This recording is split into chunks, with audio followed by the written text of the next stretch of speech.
अविनाश उस रात किसी तरह सो नहीं पा रहा था।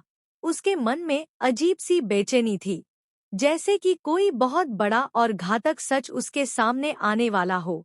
बाहर हवाएं तेज चल रही थी और हवेली के पुराने धूल भरे गलियारों में कुछ ऐसा सरसराहट हो रहा था जो सीधे उसके दिल में डर घोंप रहा था।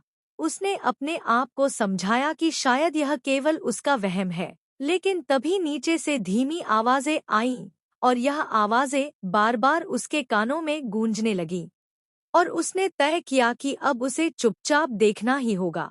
इसलिए वह धीरे धीरे अपने कमरे से निकला और सीढ़ियों के पास खड़ा हो गया। छुपकर और सांस रोककर उसने देखा कि नीचे ड्राइंग रूम में चंद्रिका और वसुधा आपस में किसी बेहद संवेदनशील और खतरनाक मामले पर चर्चा कर रही थी। दोनों की आवाज में घबराहट और जल्दबाजी स्पष्ट झलक रही थी और अविनाश के दिल की धड़कनें बढ़ने लगी, क्योंकि उसने पहली बार वसुधा को इतना डरा हुआ देखा था। उसकी आवाज में कंपी थी और शब्द उसके होठों से झड़ते हुए जैसे डर और अपराध बोध के मिश्रण को बयान कर रहे थे। चंद्रिका ने कठोर लहजे में कहा कि अब और देर नहीं की जा सकती।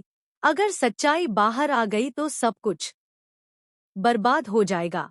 और यह सुनते ही अविनाश के पैरों तले जमीन खिसक गई।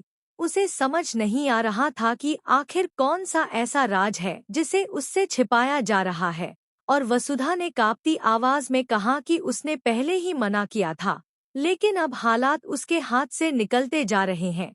और इसी बीच चंद्रिका ने धमकी दी कि अविनाश को किसी भी कीमत पर इस बारे में पता नहीं चलना चाहिए, क्योंकि अगर उसे सच्चाई मालूम पड़ गई तो वह कभी माफ नहीं करेगा।